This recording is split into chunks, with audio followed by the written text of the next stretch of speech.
So you were learning probably a lot of stuff from your grandfather.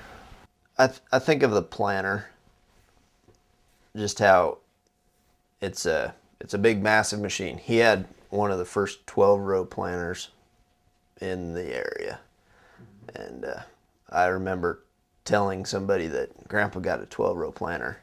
He's like, "No, you didn't count the boxes right," you know, and I would have just been in kindergarten at that time, and I'm like, "No, he got a 12-row planter," but there are so many parts to a planter, and of all the equipment that a farm needs, that planter is the most important machine out there.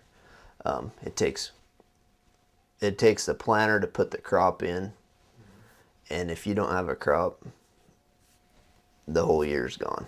Agriculture keeps your money in circulation. You know, you don't go with that 2-row till the day you die. You go to the 4-row, 6-row, 12-row. The original planters, the old plate type planters that, oh, yep, it spins around and a seed drops in and drops out.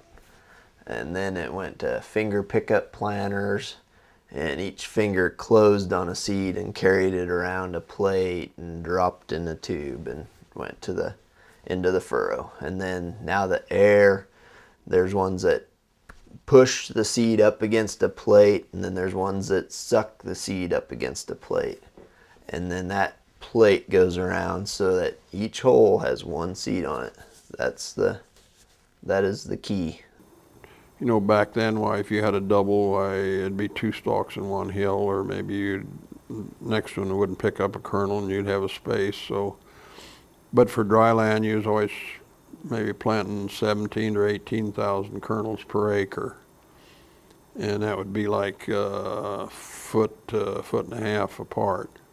Nowadays, why, you're planting 30,000 plus a lot of occasions. So you're maybe 4 or 5 inches apart. You might have 3 plants per foot or 4 plants per foot, but they're pretty well precise. You still got doubles, but you don't try to have doubles because one robs from the other.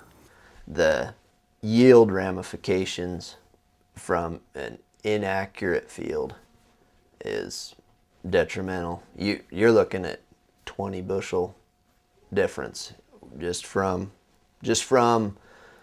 a planter being wore out, or where just say the spacing's not correct, and you could look at 20 bushel difference from the beginning of the year to the end of the year when you've got worn parts in your planter. At 20 bushels today, we're $5 corn today. All of a sudden, we're at $100 an acre. And that's 20 bushels per acre. Per acre, yes. And that's a bad example, you know. But in my planting on 1,000 acres of corn, you can tell the field that the planter gets gone through every year very meticulously.